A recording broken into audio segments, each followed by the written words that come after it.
we run the market, we keep the market safe, and the data we provide to communities for investment, whether retail and institutional. And that's the ecosystem, that's kind of data we have that powering this world economy.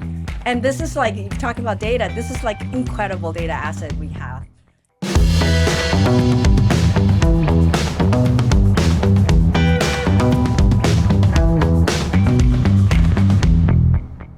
Hi, I'm Cindy Housen, host of The Data Chief. If you've heard me talk about data and AI before, you know that I believe everyone, not just data teams, should be able to get the insights they trust. That's why I'm proud to say that ThoughtSpot sponsors this podcast. ThoughtSpot's agentic analytics platform lets you simply ask a question in natural language and get clear, governed answers right when you need them. No fuss, no waiting. It's why companies like Cisco, Lyft, Hyatt, and Roche count on ThoughtSpot. See what the future of analytics feels like at thoughtspot.com.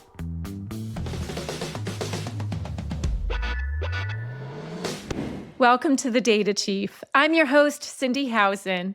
Today, we're joined by Angie Ruan, the Chief Technology Officer for Capital Access Platforms at NASDAQ.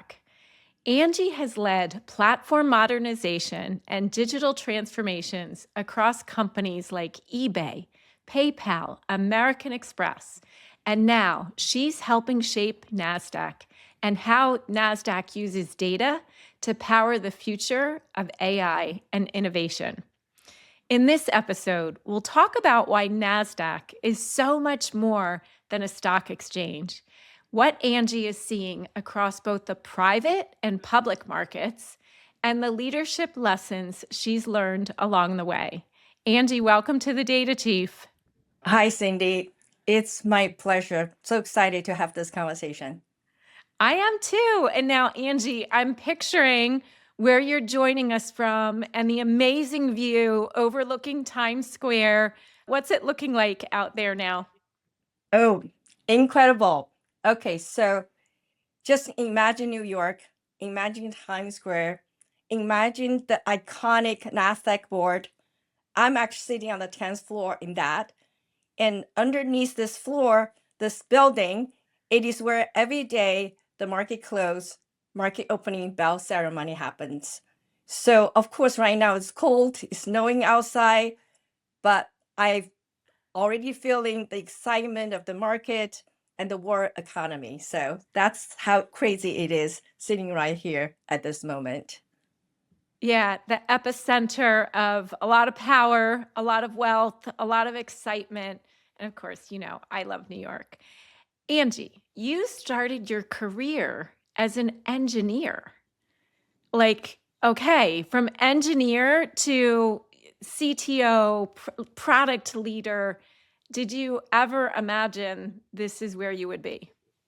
Well, getting from an engineer into where we are, actually, my mother just wanted me to be in an air conditioned room.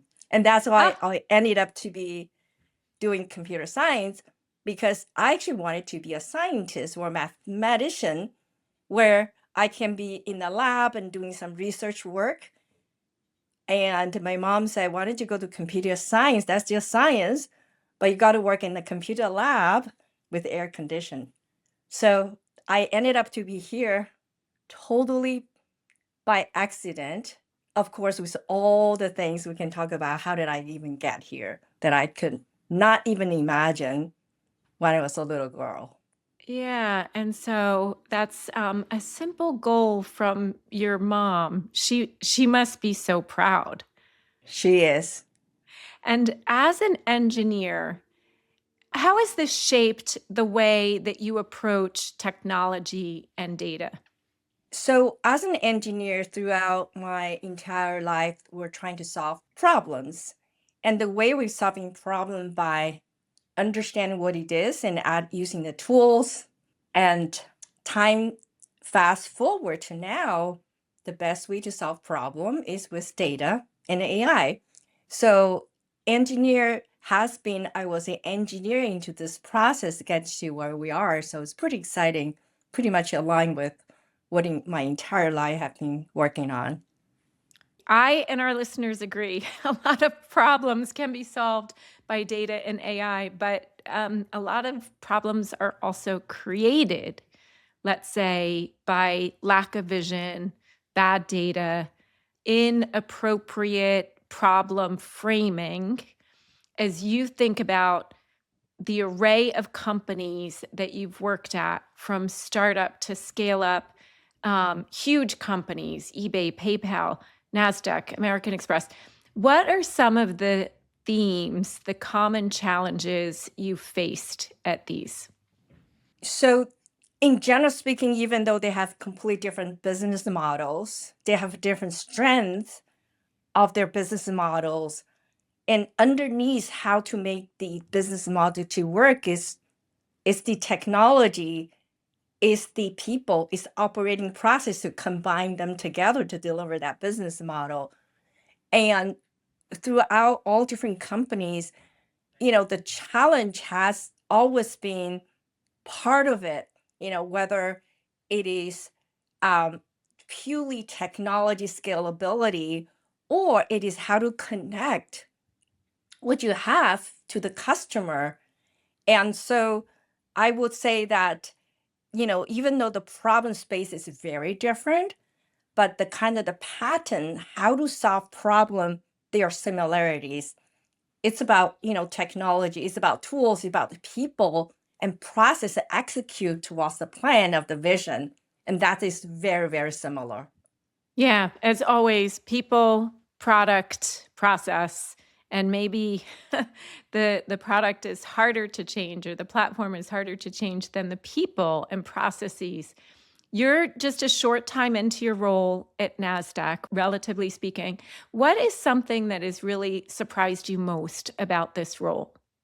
One of the interesting fact about me is I joined NASDAQ many years ago, 2018, and in 21, I left back to a startup in California. And 2 years ago, I am back in at NASDAQ as like boomerang. And we do have a lot of boomerangs at NASDAQ. So to answer your question, a lot of people think about NASDAQ, oh, just a stock exchange or whatever indexes. What surprised me being the CTO of Capital Access Platform in this company is that, first of all, just looking at the company inside, NASDAQ itself, more than 50% of the population of NASDAQ actually are technologists. People may or may not know that. And so the how important technology is kind of foundational of what we do and how do we do for our mission, which is the provided a trusted fabric for the global economy. So if you think about that, how important CTO is, the second thing is that even though that it has a glorious title, but everybody, the peers and my team, they're just so talented. It's really a humbling experience that the role we have within NASDAQ was just so many talent people. And plus, literally we work with, I would say, giants and across the industry, literally I will see somebody, the CEO, let's say NVIDIA, Jensen Huang, downstairs, ring the bell, and we're sitting, I will say, on the giant's shoulder. That kind of humbling experience, it is something that, come to work every single day feeling like extremely smart, humbling colleague, and plus the world leaders like you bump into. And that kind of things that I would say people may not know outside. And that definitely make my job, I would say, continue to learn. I feel like just tons of things that I can learn from everybody around me. Yeah, I can imagine it is humbling. I mean, you're at a cool, powerful company, but then you are enabling access to more financial wealth creation for some of these startups that become huge. Now, you took a detour and went to a startup. If you think about the leaders listening out there, is that something you'd recommend to everyone? It's actually really interesting. I work in a startup and big company, startup and big company, back and forth, back and forth. And really deep in my heart, no matter how big the job is, how the small the job is, I almost feel like I'm a little startup. Meaning, how to be fast, how do we provide that value really quickly? How do we solve customer problems? And by the way, as a startup, you sort of has to do that to survive. And what I would say that itself, I would say my whole mind, even though I work for a big company, I would say many people around me, they're always thinking about kind of startup. I do believe working, at a startup, it is an incredible experience because your role might not be identified. You work on A and B and C. You might be bouncing back and forth, work on tech and this and solving that problems. And I think that's definitely a incredible experience. And scaling in enterprise, in a big company, I would say that bring another value of like scaling and impact. That combination of experience, definitely, it's really helpful for, I would say, anybody I would recommend. Yeah, I think about how this is my first startup. I'm 7 years in. And somebody said, "Okay, we have to stop saying startup, it's scale up." And my son said to me, "Mom, like you're too old for a startup. You're too set in your ways." But it's really been a good culture and mindset shift. And it almost sounds like for you and for many leaders at this point in time where we have massive disruption. And so you're at NASDAQ applying data and AI across the different divisions and business unit. At the same time, like business models are being broken and disrupted. So you know both ingredients. Paint a picture of the scale of the data assets within your portfolio. This is one of the proudest thing that I think that we're just very lucky. We worked at Nasdaq. Before I jump into the data itself, let me explain to what we do and why we got this data. And I mentioned that Nasdaq is a financial, trusted financial fabric for the global financial system. And everybody knows, like, oh, Nasdaq, you guys run market, right? Nasdaq market. So yeah, we run a lot of market ourselves, and as a matter of fact, in both U.S. and Europe ourselves. Not only that, our technology power hundreds of markets around the world. So not just we have the data, we run the market, and of course the market will spit out the data. Like we have 200 billion messages per day just dump into our data lake, like half trillions of data, each day. Just think about that volumes. And not only that, we another of our role is that not just running the market, we want to run the trusted market, safe market. So we have anti-financial crime to capture people or tradings and other financial crime and risk management. Think about it's all about data. It's all about using the data and the signal to catching that alert. And for the company, for the regulators, et cetera, et cetera. Think about the market, the integrity of the market. And this is, going to my division, which is we call it capital access platform. Our division role, actually, our division is all about data. We call it transparency of the market. So with all the data put into the market, and whether it's the proprietary, the market data I was just referring to, the US market, Nordic market, et cetera, our indexes that we run, that's a gold source of the data. And we have alternative data that we actually work with the partner, import them, clean them up, put in our system, and analytics data on top of the data for our investment community. On top of it, you will love this one, which is there's a product called eVestment. And eVestment is the largest institutional data analytic platform. To think about the scale, 28,000 public market data and 80,000 private funds data. Think about all the asset manager, actually the larger asset manager, asset owner, asset allocators.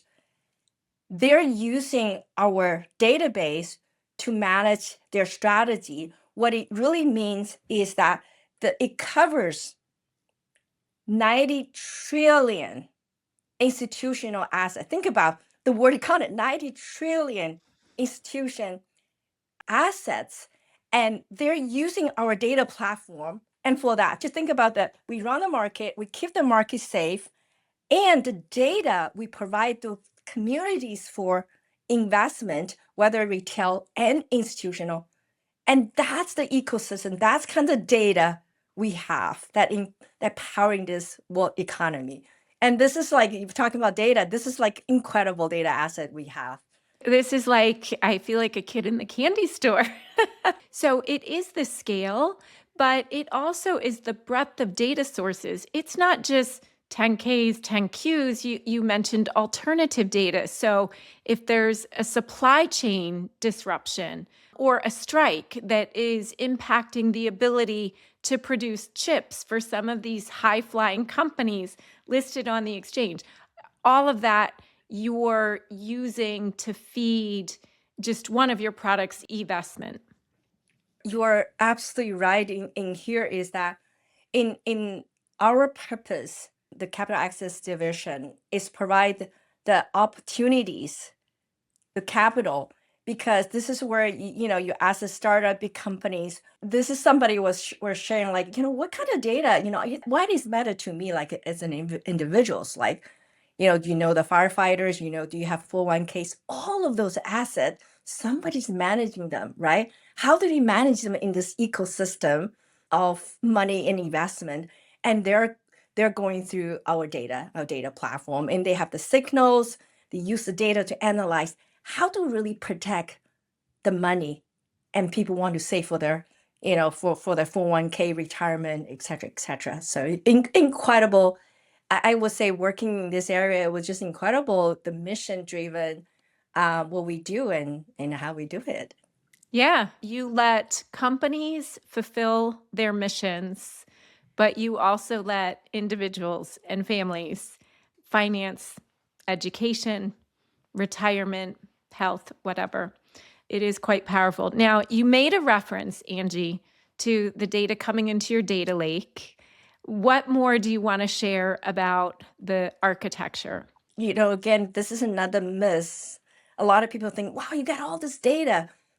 What I would say, data is great, but the more important is what just hit. It's how we put them all together.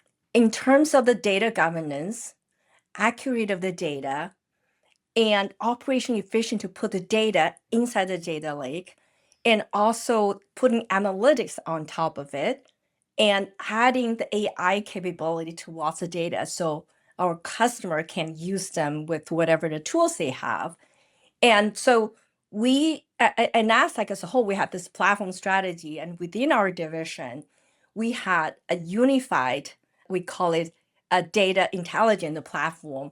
What it is that, we create a one way of data ingestions and process. Of course, it's not just the data, it is the services around the data to ingest the data, to process data, mastering the data. And then, because we govern the data, who can access them, who can view them, then you have a one-stop shop. Instead of cut and paste your data to different places and consume them, you have to go to one place. And if you have the right, you can consume them. You have the tools. And so it is not only provide efficiency for internals, but also think about the product innovation. I would say this is like the biggest thing, what I'm really, really proud, which is we work with both product and engineering together, like to really build, design the data platform to make the engine to work, to make the data more intelligent. Yeah. And so that's a lot of enrichment, a lot of enablement. The concept of the data intelligence platform, that it's one trusted source that everyone can access.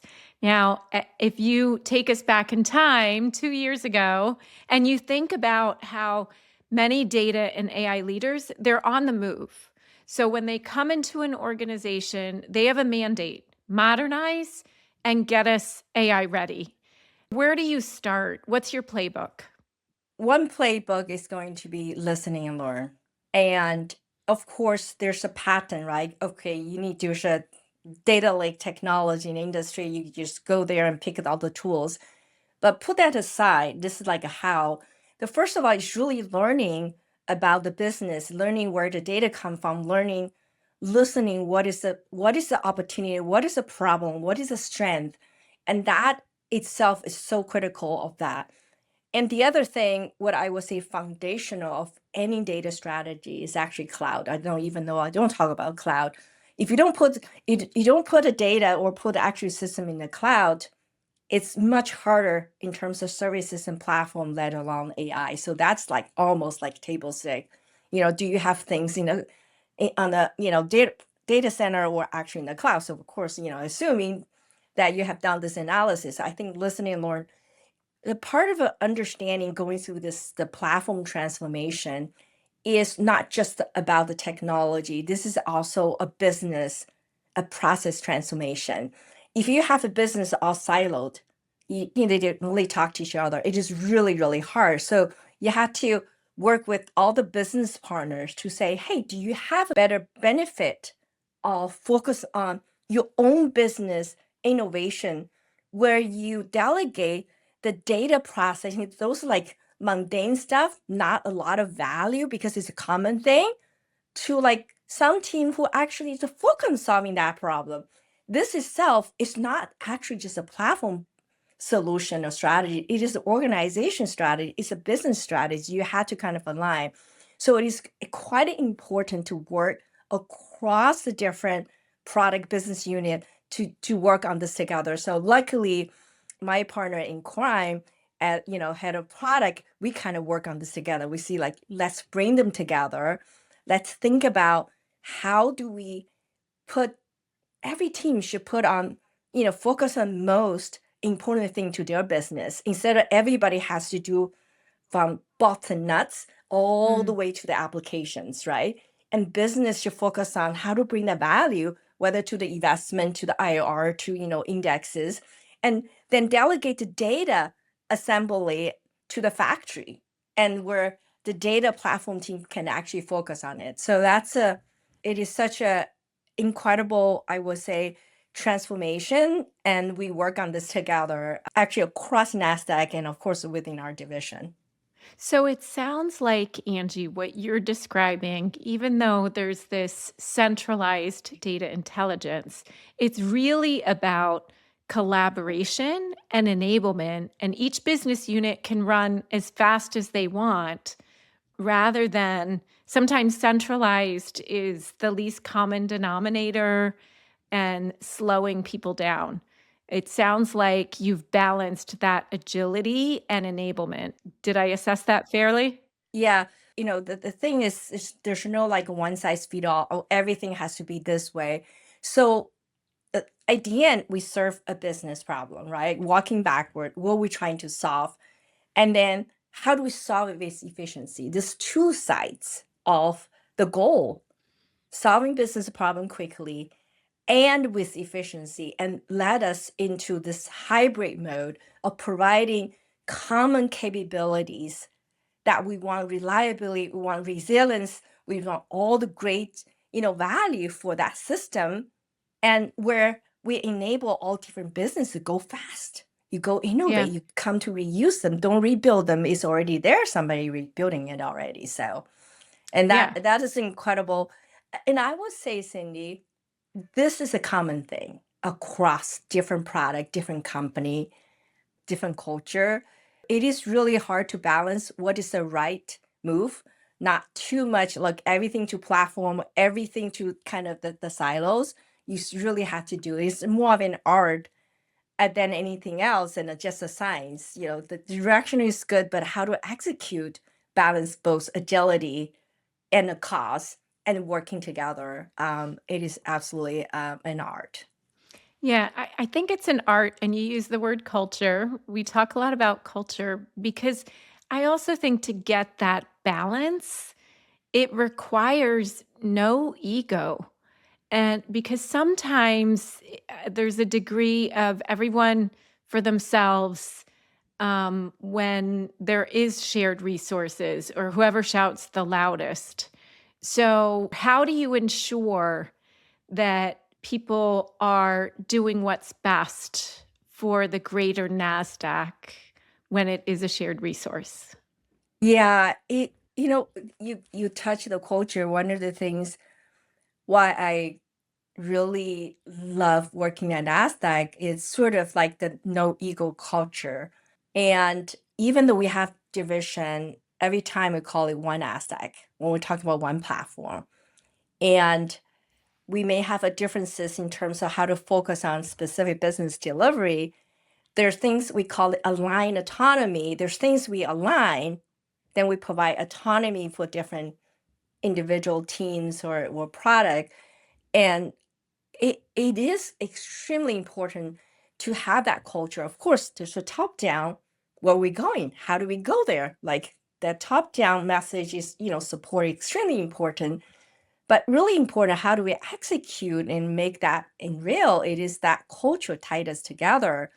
I really think that we cracked the code of culture at NASDAQ, and people just smart. They're also like so humbling. And I talked about at the beginning, and that's something that I think we're probably very humble because we work with so many people across the whole world of the smart people. It's like, yeah, let's learn from each other.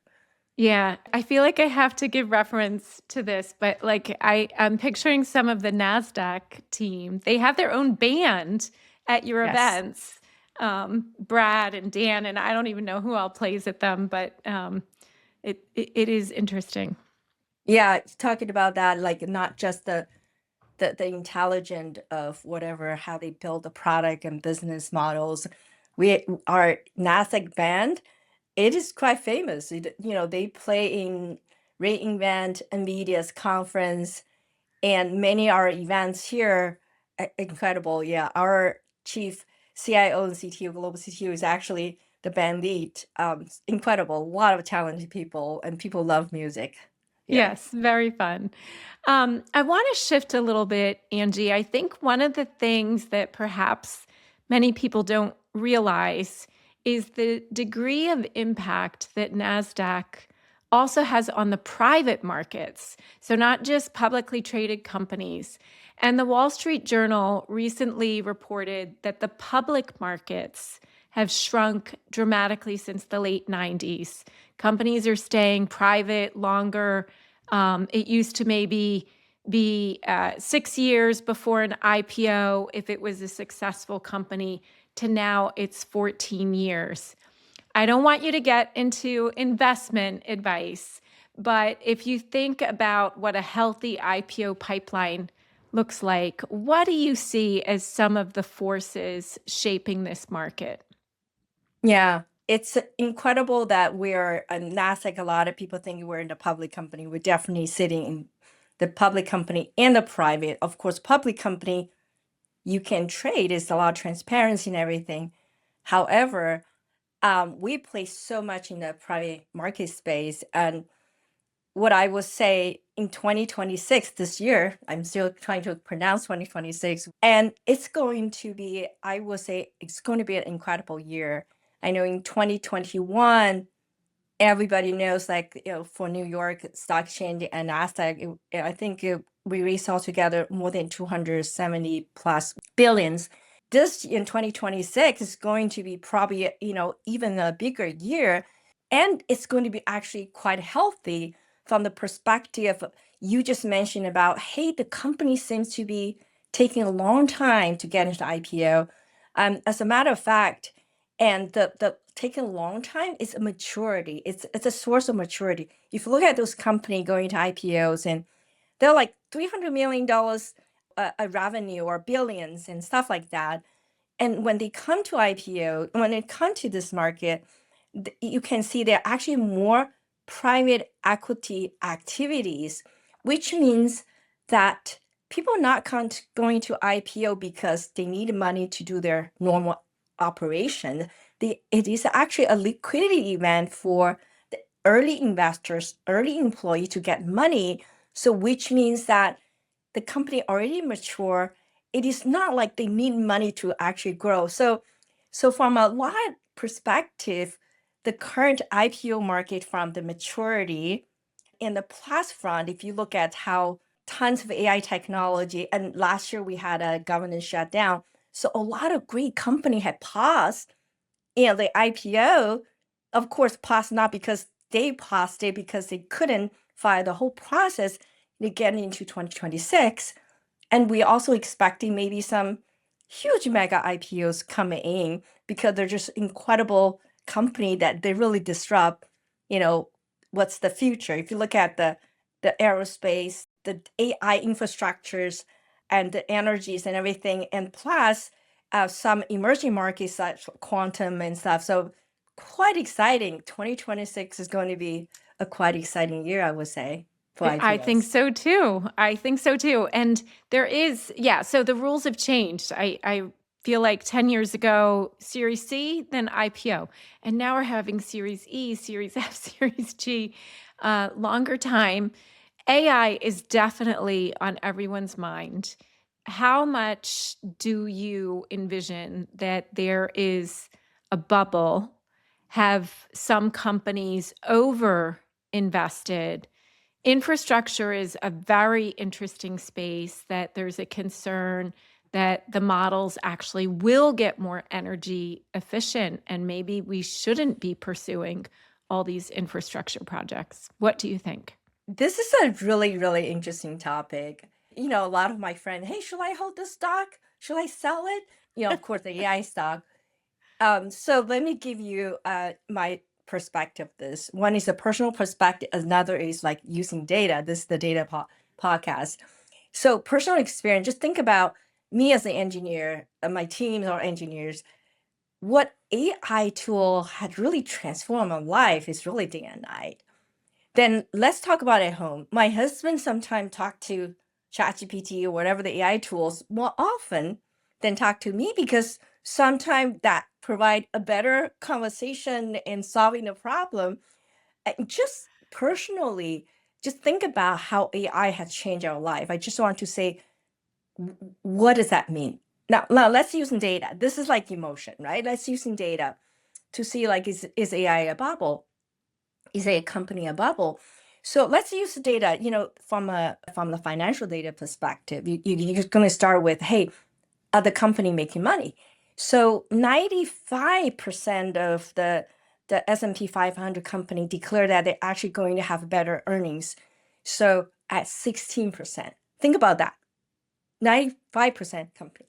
And let's think about, what is the margin? Maybe you're just making a lot of money, spend too much money on that.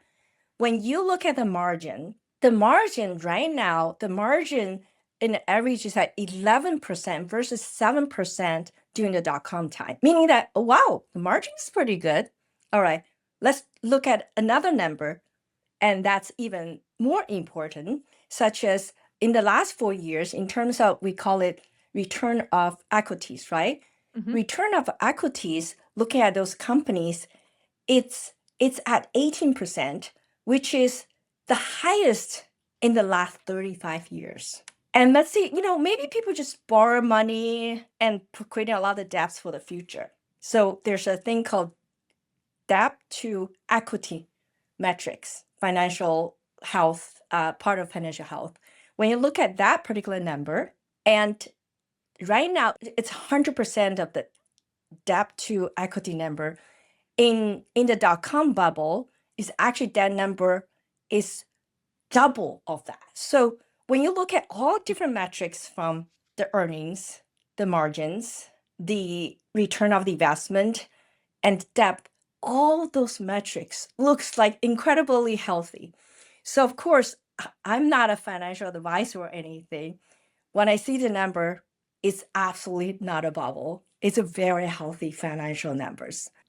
And that all sounds like good news. So, yeah, you're not an advisor, but you are data informed and you know those numbers well. It almost is like during, let's say, the lower interest rates, people could afford to be inefficient. It was growth at all costs, and there wasn't as much scrutiny. And maybe the last 2 to 3 years, there's been more responsibility, and it's creating perhaps healthier companies. So, Angie, if you were to give some advice to somebody earlier stage in their career, what are some one or two concrete moves that matter most? Or what do you think the skills or the tactics that people underestimate?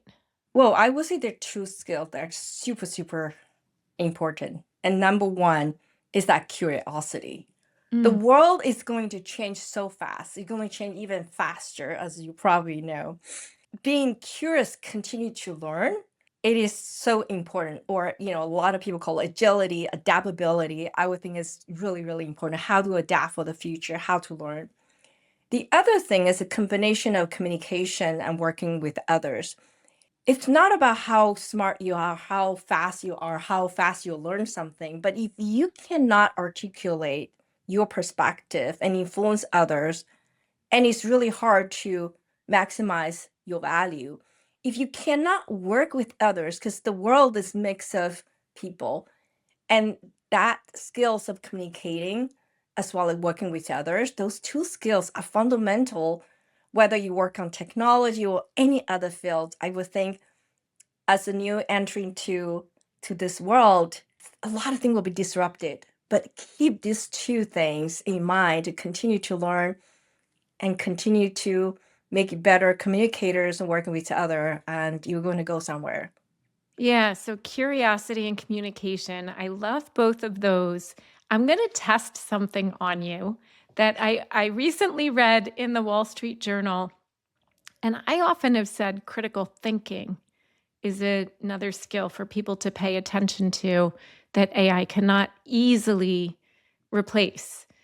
There's been some proponents of critical ignoring because there's so much noise.